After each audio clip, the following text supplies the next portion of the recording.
Assalamualaikum students, welcome to the channel Learning Hub G7W.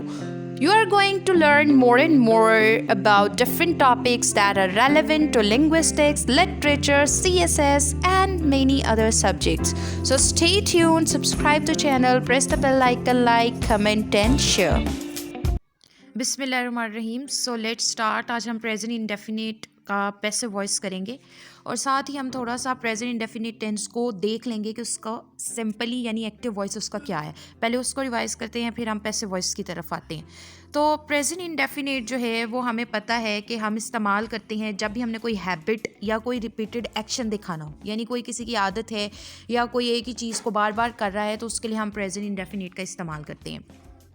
फिर हमारे जो भी यूनिवर्सल ट्रूथ है, यानी कायनात की जितनी सच्चाइयाँ हैं, फैक्ट बेस्ड जो चीज़ें हैं, जितनी भी परमानेंट सिचुएशन है यानी जो हमेशा रहने वाली हैं, या कोई भी स्केड्यूल इवेंट है जिसको आपने शेड्यूल्ड किया है और वो होना ही होना है, तो उसके लिए भी आप प्रेजेंट इंडेफिनिट का इस्तेमाल करते हैं. यहाँ पर हमने एक बुक ऐड की है जिसका नाम है रिन मार्टिन. तो उसके अंदर हमें पता चलता है कि प्रेजेंट इंडेफिनिट क्या चीज़ है, कि वो चीज़ है जो हमारे पास एक्सप्रेस करती है किस किस चीज़ को. एक सबसे पहले आ गई हमारी हैबिट, फिर आ गया जर्नल ट्रुथ, और जो अब भी हो रहा है प्रेजेंट मोमेंट पर, लेकिन ज़रूरी नहीं है कि आप उसी के बारे में बोल रहे हो यानी उसी टाइम पर बोल रहे हो. तो यहाँ पर अगर हम स्ट्रक्चर देखें तो स्ट्रक्चर जो हमारा प्रेजेंट डेफिनेट का है, सबसे पहले आते हैं जी सेंटेंसेस अफर्मेटिव्स में, यानी जिनको हम मुस्बत पॉजिटिव सिंपल सेंटेंसेस कहते हैं. उसके अंदर सबसे पहले आता है सब्जेक्ट, फिर बेस वर्ब. अब बेस वर्ब का हमें पता है कि फर्स्ट फॉर्म ऑफ वर्ब की बात हो रही है. एस या ई एस का इजाफा होता है अगर हमारे पास सब्जेक्ट जो है वो सिंगुलर है, यानी सिंगुलर सब्जेक्ट होगा तो वर्ब के साथ हम एस या ई एस का एडिशन करेंगे और उसके बाद हमारा हो जाता है जी ऑब्जेक्ट. तो ये हमारे पास क्या है, ये हमारे पास एक सेंटेक्स है अफर्मेटिव सेंटेंसेस का. सेंटेक्स किसे कहते हैं, सेंटेंस स्ट्रक्चर को. तो ये एक सेंटेक्स है, सेंटेंस स्ट्रक्चर है अफर्मेटिव्स का. अब यहाँ पर हमारे पास जो सब्जेक्ट वर्ब हैं उसका एग्रीमेंट होता है, यानी अगर हमारे पास आई वी यू दे आएगा तो ये प्लूरल कंसीडर होंगे और इनके बाद फर्स्ट फॉर्म ऑफ वर्ब आएगी जिसको हम बेस फॉर्म कह रहे हैं और उसके साथ एस या ई एस का एडिशन बिल्कुल भी नहीं होगा. अगर हमारे पास ही शी इट या कोई सिंगुलर नेम आता है, ठीक है, सिंगुलर नेम आता है, तो फिर हमारे पास क्या होगा, फिर हमने वर्ब के साथ एस या ई एस का एडिशन करना है. एग्जाम्पल्स हैं, आई राइट लेटर्स, आई है तो राइट आएगा, एस या ई एस का एडिशन हम नहीं करेंगे, ठीक है. और अगर हमारे पास शी है, जैसे कि हमें नज़र आ रहा है, तो शी के बाद टीचर्स आया है, तो टीचर्स के अंदर हम लोग क्या करेंगे, ई एस का हमने इजाफा किया हुआ है. क्यों? क्योंकि पीछे शी है यानी सिंगुलर सब्जेक्ट है, और सिंगुलर सब्जेक्ट जब आएगा तो उस वर्ब के साथ ई एस का एडिशन होगा. अब किन किन के साथ ई एस का एडिशन होता है तो हमें ये ऑलरेडी पता है, C H S H O X S double S G. अगर इनके ये सारे लेटर्स हों एंड पर किसी भी वर्ड के, तो हम ई एस या एस का एडिशन करते हैं. तो हम टीच में देखते हैं सी एच है एंडिंग लेटर्स, तो हम जो इनके बाद ई एस का हमने एडिशन किया, ठीक है, क्योंकि हमारा शी जो है वो सब्जेक्ट सिंगुलर है. फिर they play cricket, they plural है तो हमने क्रिकेट प्ले के साथ कोई एडिशन नहीं किया, तो हमने कहा they play cricket. The sun rises in the east, sun singular है इसलिए राइजेस, राइज के साथ एस का एडिशन हमने किया है. फिर हमारे पास अगर नेगेटिव सेंटेंसेस की बात करें तो नेगेटिव सेंटेंसेस में प्रेजेंट इंडेफिनिट में डज नॉट या डू नॉट होता है, ठीक है. तो डज नॉट आप तब लगाते हो जब आपके सब्जेक्ट सिंगुलर हो और फिर आप बेस वर्ब लगा देते हो, और डू नॉट तब लगाते हो जब आपके पास प्लूरल सब्जेक्ट हो, तब आप डू नॉट लगाते हो. तो सब्जेक्ट और ऑक्सिलरी वर्ब देख लेते हैं. ऑक्सिलरी यानी हेल्पिंग वर्ब कौन सा आएगा, अगर हमारे पास आई वी यू दे होगा तो तब हमारे पास जो हेल्पिंग वर्ब नेगेटिव सेंटेंसेस में आएगा वो डू होगा और साथ नॉट. और अगर हमारे पास ही शी इट आएगा तो हमारे पास डज नॉट हम लगाएंगे और साथ में फर्स्ट फॉर्म ऑफ वर्ब यानी बेस वर्ब लगाएंगे. अब एग्जाम्पल हम देख लेते हैं. I do not like T, तो आई हमारे पास प्लूरल है तो डू नॉट लगाया. फिर आगे लाइक्स नहीं करना, जाहिर सी बात है, इनके साथ तो करना ही नहीं है. तो उसके अलावा जो शी ही शी इट या कोई सिंगुलर नेम है उनके साथ भी आपने डज के बाद कोई फर्स्ट फॉर्म के साथ एडिशन नहीं करना. जैसे she does not go to college, तो डज नॉट ऑलरेडी कर दिया हुआ है तो गो के साथ ई एस नहीं लगाएंगे. क्यों? क्योंकि देखो डू हमारे पास फर्स्ट फॉर्म है, बेस फॉर्म है, इसके साथ ऑलरेडी हमने ई एस का एडिशन करके उसे डज बना दिया है, तो फिर आप क्यों लगाएंगे गो के साथ. इसलिए आपने गो के साथ ई एस नहीं लगाना, क्योंकि ऑलरेडी डू के बाद ई एस लग चुका है, वो डज बन चुका है. और ई एस हमारी इन्फ्लेक्शन है जो कि ई एस है, और वो हमने डू वर्ड था जो एंड हो रहा है ओ लेटर पर, तो ओ के बाद ई एस ऑलरेडी हमने एडिशन कर चुके हैं। नेक्स्ट है they do not understand the lesson, तो दे प्लूरल है तो डू नॉट हमने उसका क्या किया है, नेगेटिव बना लिया क्योंकि वो प्लूरल है। नेक्स्ट हमारे पास आ रहा है जो हमारे पास मेन वर्ब है ना, ठीक है, वो हमेशा बेस फॉर्म में आएगा अगर हम डू या डज लगाते हैं, यानी मेन वर्ब डू डज के बाद आपने फर्स्ट फॉर्म में लिखना है, यानी फर्स्ट फॉर्म ऑफ वर्ब आएगी डू या डज के बाद। ये आपने रूल जो है वो याद रखना है। नेक्स्ट है इंट्रोगेटिव सेंटेंसेस। इंट्रोगेटिव सेंटेंसेस क्या होते हैं, जिसके अंदर आप डू या डज लगाते हो, फिर सब्जेक्ट लगाओगे, फिर फर्स्ट फॉर्म ऑफ वर्ब लगाओगे और फिर ऑब्जेक्ट लगाकर एंड पर क्वेश्चन मार्क लगा दोगे, अगर ऑब्जेक्ट होगा तो। अगर नहीं होगा तो फिर आप नहीं लगाओगे, अगर होगा तो फिर आप एंड पर ऑब्जेक्ट लगाकर और बाद में आप क्वेश्चन मार्क लगा दोगे। तो हमारी एग्जाम्पल्स देख लेते हैं। Do you read a newspaper, तो ये यू था इसलिए डू आया। डज शी स्पीक इंग्लिश, तो यहाँ पर शी था इसलिए डज आ गया। डू दे प्ले फुटबॉल, तो दे था तो इसलिए डू आया। इंट्रोगेटिव नेगेटिव में क्या होगा, do does subject not plus first form of verb plus object और साथ क्वेश्चन मार्क आ जाएगा, ऑब्जेक्ट भी। तो do you know the answer, does he know, does he not work hard, तो ये हमारे पास क्या है, ये इंट्रोगेटिव प्लस नेगेटिव है, यानी क्वेश्चन भी है और नेगेशन भी है और मनफी भी चीज़ है। फिर हमने एस या ई एस। अच्छा, ये एस या ई एस को कहते क्या हैं, इनको हम इन्फ्लेक्शंस कहते हैं, ठीक है। तो ये हमारी इन्फ्लेक्शंस हैं। एस या ई एस हमारी क्या है, इन्फ्लेक्शन है, ठीक है। तो ये हमारी इन्फ्लेक्शन है, FLECTION। तो अब ये एस या ई एस का रूल आपने कभी नहीं भूलना। अगर आप इसके अंदर आपने कुछ गड़बड़ कर दी तो ऑटोमेटिकली आप क्या करोगे, आप एक बहुत बड़ी ग्रामेटिकल एरर क्रिएट कर दोगे। नेक्स्ट है हमारे पास जब कब हमने एस ऐड करना है और कब हमने ई एस ऐड करना है, तो हल्का सा ऊपर भी मैंने आपको बता दिया था, लेकिन ज़रा इसको देख लेते हैं। एस तो आप रेगुलरली जो बहुत से कॉन्सोनेंट्स के बाद लगाओगे, लेकिन ई एस जो है वो आप S, H, CH, X, O, Z, SS भी ऐड कर लें, इनके बाद आप लगाते होते हो। अगर इन वर्ड्स के एंडिंग साउंड्स ये हैं तो आपने उसके बाद ई एस लगा देना है। अब इधर एग्जाम्पल्स भी देख लेते हैं। जैसे हमारे पास एग्जाम्पल आती है यहाँ पर, वॉच है तो हमने उसका एंडिंग लेटर्स हैं CH, तो हम इसकी वॉच, तो अब हम देखते हैं एग्जाम्पल, तो हमारी है वॉच। तो वॉच हमारे पास CH से एंडिंग लेटर्स हैं तो ES ऐड करेंगे। फिक्स है तो X एंडिंग लेटर है, ES ऐड करेंगे। और अगर हमारा Y एंडिंग लेटर होगा तो हम उसको IES में कन्वर्ट कर देंगे, ठीक है। लेकिन अगर वर्ब एंड हो रहा है कॉन्सोनेंट B और प्लस Y के साथ, तो फिर हम क्या करेंगे, उसको IES में चेंज कर देंगे। यानी कैरी है तो पहले कॉन्सोनेंट है बाद में Y है, लेकिन तो फिर हमने क्या किया, IES में चेंज कर दिया। लेकिन अगर वाउल होगा और फिर Y होगा तो फिर हमने सिर्फ S ऐड करना है, ठीक है। यानी प्ले है, A वाउल है और Y कॉन्सोनेंट है, तब हम उसको रिप्लेस IES से नहीं करेंगे बल्कि हम उसके साथ सिर्फ S लगा देंगे। तो ये था हमारा एक्टिव वॉइस। अब हम पैसिव वॉइस की तरफ जाते हैं। हमने ऊपर से हल्का सा चीज़ों को रिवाइज कर लिया है, अब हम पैसिव वॉइस बनाने में हमें थोड़ी आसानी हो जाएगी। So let's start. Passive voice जब भी आपने पैसिव वॉइस बनाने हैं तो आपने ये ख्याल रखना है कि रेन मार्टिन कहते हैं कि only transitive verbs can change into passive voice. अब ट्रांजिटिव वर्ब्स अगर होंगे हमारे सेंटेंसेस में, उनको ही हम पैसिव वॉइस में चेंज कर सकते हैं, उनके अलावा किसी को भी नहीं। अब ट्रांजिटिव वर्ब्स होते क्या हैं, ये वो वर्ब्स होते हैं जो ऑब्जेक्ट, जिनको जो ऑब्जेक्ट की ज़रूरत होती है, जो ऑब्जेक्ट के बगैर मीनिंग को क्लैरिफाई नहीं करते। तो जहाँ सिंपल वर्ड्स में जहाँ ऑब्जेक्ट होगा वहीं पर हमारे पास जो है वो ये ऑप्शन होगा कि हम उसको पैसिव वॉइस में कन्वर्ट कर सकें। अगर नहीं होगा तो पैसिव वॉइस नहीं बन सकता, क्योंकि जो बेसिक डिमांड है पैसिव वॉइस की वो ऑब्जेक्ट है। अब स्ट्रक्चर पैसिव वॉइस का हम देखते हैं क्या है कि जो ऑब्जेक्ट एक्टिव वॉइस का होगा वो सब्जेक्ट बन जाएगा पैसिव का, ठीक है। यानी एक्टिव वॉइस में ही ईट्स एन एप्पल, तो ईट्स एन एप्पल में एन एप्पल जो है वो हमारा ऑब्जेक्ट है। पैसिव वॉइस जब करेंगे तो एन एप्पल सब्जेक्ट बन जाएगा, ठीक है। तो ऑब्जेक्ट एक्टिव का पैसिव का सब्जेक्ट बन जाएगा, तो ये आपने दिमाग में रखना है। और सब्जेक्ट के बाद हम इसका बेसिक स्ट्रक्चर ये है, क्या क्या है, subject is am are plus object plus third form of verb जिसको पास्ट पार्टिसिपल कहते हैं, बाय लगाएंगे और एजेंट लगा देंगे। एजेंट कौन होगा, डूअर, काम करने वाला। यानी एक्टिव का ऑब्जेक्ट यहाँ का एक्टिव का सब्जेक्ट यहाँ का ऑब्जेक्ट होगा और वहाँ का सब्जेक्ट एक्टिव का ऑब्जेक्ट हो जाएगा, ठीक है। यानी इसका ऑब्जेक्ट इसका सब्जेक्ट है, इसका सब्जेक्ट इसका ऑब्जेक्ट है, ये आपने याद रखना है। तो अब हमने इसमें जो बेसिक एग्जाम आर और थर्ड फॉर्म ऑफ वर्ब लगाएंगे, बाय लगाएंगे और एजेंट लगा देंगे, ठीक है। ये बेसिक स्ट्रक्चर है प्रेजेंट इंडेफिनिट का।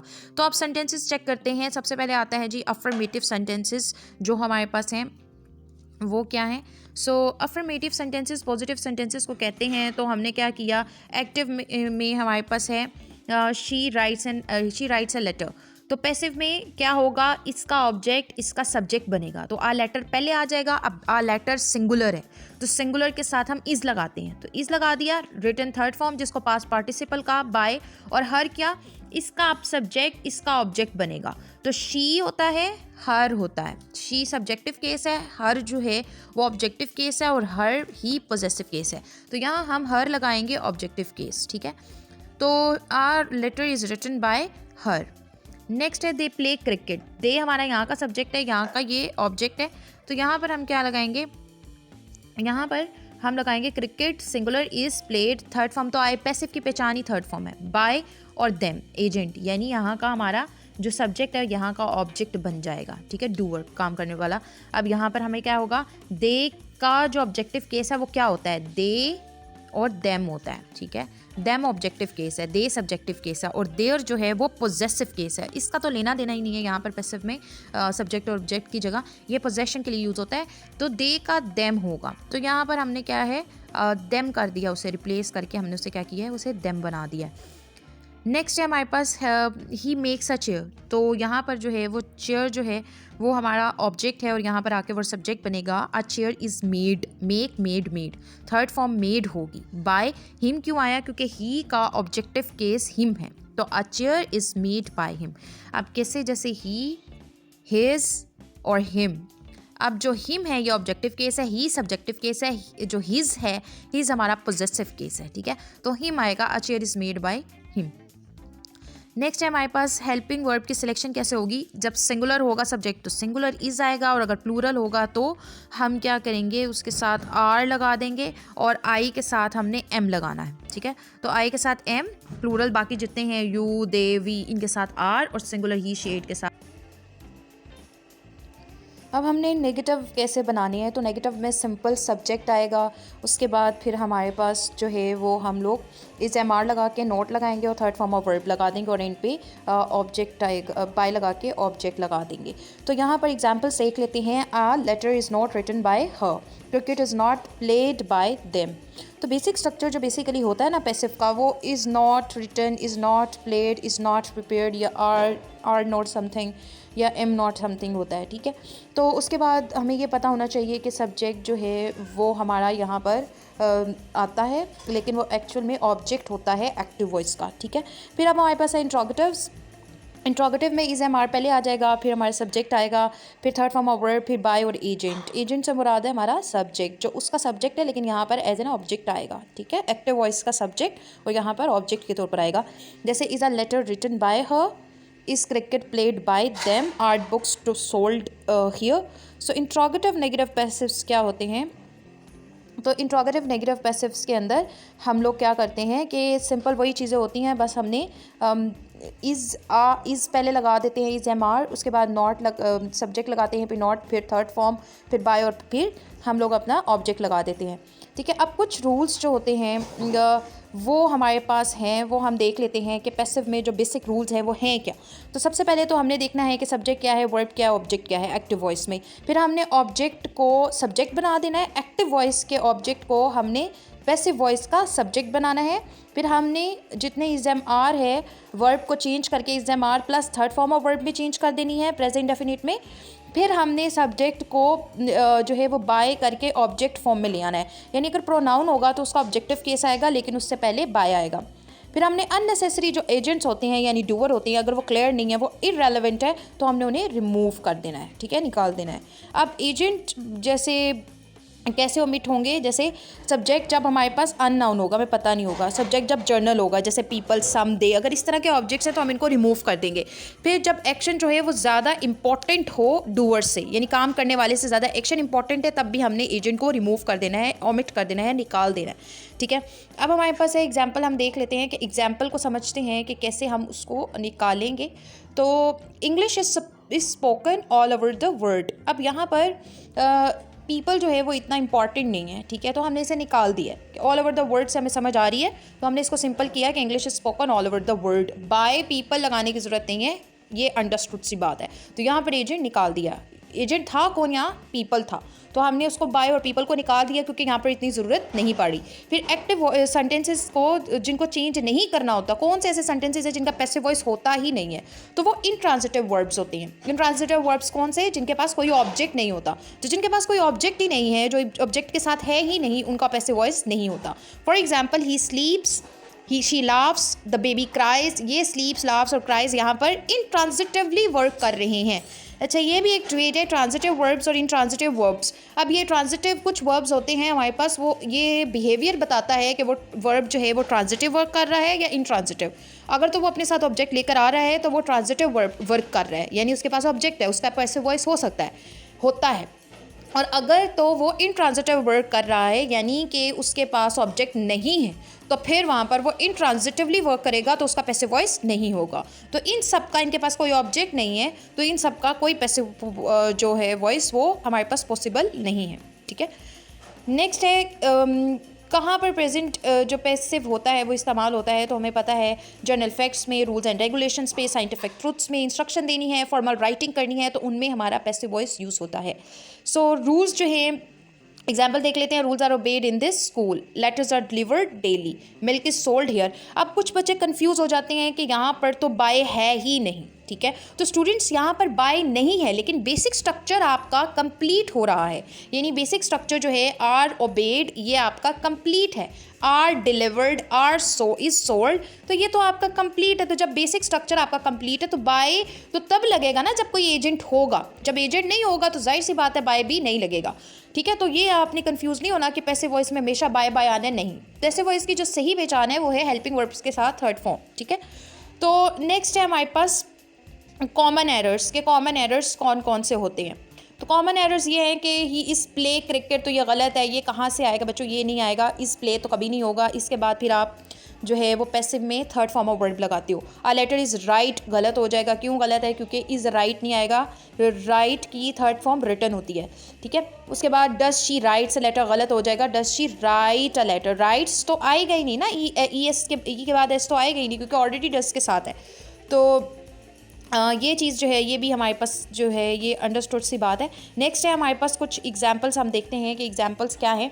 सबसे पहले हमारे पास एग्जांपल आती है जी सिंपल अफर्मेटिव सेंटेंसेस की। तो सेंटेंस है शी राइट्स अ लेटर, तो अब हमें ये पता है ना कि आ लेटर ये सब्जेक्ट, ये ऑब्जेक्ट है एक्टिव वॉइस का, और शी जो है वो सब्जेक्ट है एक्टिव वॉइस का। राइट्स जो है ये मेन वर्ब है, ठीक है, और ये ट्रांजिटिवली वर्क कर रहा है, यानी इसके राइट्स के बाद हमारे पास ऑब्जेक्ट है, तो इट मीन्स कि ये ट्रांजिटिवली वर्क कर रहा है। ट्रांजिटिव वर्ब्स कौन से होते हैं? जो अपने साथ ऑब्जेक्ट लेकर आते हैं, तो ये ट्रांजिटिव वर्क कर रहा है। तो जब ये ट्रांजिटिव वर्क करेगा तो इसका पैसिव वॉइस पॉसिबल है, ठीक है। तो अब हम इसे क्या करेंगे पैसिव वॉइस में? तो हमने ये देखा था कि अगर पॉजिटिव सेंटेंसेस होंगे तो हम उसके ऑब्जेक्ट को पैसिव वॉइस का सब्जेक्ट बनाएंगे। तो हमने आ लेटर, ये अब बच्चे गलती करते हैं, वो इस आर्टिकल को इंक्लूड नहीं करते। बच्चों आर्टिकल भी उसमें इंक्लूड होता है ऑब्जेक्ट में ना, तो आ लेटर जो है वो स्टार्ट में आ जाएगा एज एन सब्जेक्ट के तौर पर। इज, अब आ सब्जेक्ट जो लेटर है वो तो सिंगुलर है, तो उसके बाद जो हमारे पास वर्ब आएगा हेल्पिंग वर्ब, वो भी क्या होगा? वो भी सिंगुलर होगा। तो अल्टीमेटली हम इज लगाएंगे। फिर अब इसके बाद हमने कहा था थर्ड फॉर्म यानी पास्ट पार्टिसिपल आएगी, तो थर्ड फॉर्म राइट की रिटन है, तो रिटन लगाया। अब एजेंट है, कोई सब्जेक्ट है इधर, हाँ जी शी है, तो शी का ऑब्जेक्टिव केस क्या होता है? हर, ठीक है, she her he objective case है, तो बाय और फिर हमने हर लगा दिया। अब नेक्स्ट है ही रीड्स अ बुक। अब ही सब्जेक्ट है, बुक, आ बुक जो है ये पूरा ऑब्जेक्ट है। आ बुक इधर लगाया, इस सिंगुलर के लिए ये सिंगुलर है तो इस, फिर रेड पढ़ेंगे रेड लेकिन होगा रीड, बाय और फिर हिम, क्यों? ही का ऑब्जेक्टिव केस हिम है, ठीक है, इसलिए हमने उसको हिम लगाया। फिर है दे प्ले फुटबॉल, फुटबॉल पहले आ गया क्योंकि ये ऑब्जेक्ट है, तो यहाँ पर ये सब्जेक्ट बनेगा इज प्लेड बाय देम। इस क्यों आ गया? क्योंकि फुटबॉल सिंगुलर है इसलिए इज आएगा, प्ले थर्ड फॉर्म है, बाय, और देम क्यों आया? क्योंकि दे का ऑब्जेक्टिव केस जो है वो देम है, ठीक है, दे, देम, देयर, और देयर पॉजेसिव केस होता है तो हम देम लगाएंगे, ठीक है। ये हमारा था जी अफर्मेटिव्स। नेक्स्ट और भी देख लेते हैं to understand it more clearly. So यहाँ पर है हमारे पास द टीचर टीच इंग्लिश। अब टीचर जो है वो हमारे पास सब्जेक्ट है, इंग्लिश जो है वो हमारे पास ऑब्जेक्ट है, तो इंग्लिश जो है वो इधर का पैसिव में इसको हम बना लेंगे सब्जेक्ट। इज़ क्यों लिखा, क्योंकि इंग्लिश सिंगुलर है। टॉट थर्ड फॉर्म है। बाय द टीचर क्यों लिखा, क्योंकि टीचर जो है इसका सब्जेक्ट इधर आके ऑब्जेक्ट बन जाएगा, ठीक है। फिर है शी कुक्स फूड। शी कुक्स फूड में शी जो है वो सब्जेक्ट है, जो फूड है वो हमारा ऑब्जेक्ट है। फूड को इधर सब्जेक्ट बनाएंगे पैसिव में, is cook bye her, she her. वही रिस्पेक्ट और एल्डर्स में और एल्डर्स कंप्लीट, ये बच्चा गलती करते हैं, और एल्डर्स कंप्लीट जो होगा वो सब्जेक्ट हो जाएगा इधर का। आर रिस्पेक्टेड बाय, वी का क्या बनेगा, अस, ठीक है। तो वी और अस, तो अर्स जो है वो हमारे पास क्या है, वो हमारा ऑब्जेक्टिव केस है, तो इसलिए हमने यहाँ पर क्या लगाया, हमने यहाँ पर अस लगा दिया। नेक्स्ट है हमारे पास ही ड्राइव्स अ कार, ठीक है। A car is singular, driven third form है, drive drove driven by him, तो बाय हमने लगाया, और हिम क्यों लगाया, क्योंकि ही है और ही का ऑब्जेक्टिव केस हिम है, ठीक है। तो हिज नहीं है बच्चों, हिज पॉजेसिव होता है। द कंपनी सेल्स कार्स जो है वो हमारे पास क्या है, वो हमारा ऑब्जेक्ट है इधर, तो इधर आके वो सब्जेक्ट बनेगा। Cars are sold, sell sold sold, sold third form है, बाय द कंपनी जो है वो इधर आके हमारा ऑब्जेक्ट बन जाएगा। The boy flies a kite, the boy flies a kite में द बॉय जो है वो आपका यहाँ पर यहाँ सब्जेक्ट है और यहाँ ऑब्जेक्ट बनेगा। आ काइट यहाँ ऑब्जेक्ट है, यहाँ सब्जेक्ट बनेगा। इज फ्लोन, सेकेंड फॉर्म होती है फ्ल्यू और थर्ड फॉर्म होती है फ्लोन, तो फ्लोन बाय द बॉय। तो ये हमारा एंड पे आ गया, ठीक है। सो यहाँ तक आई होप सो कि क्लियर होगा आपका।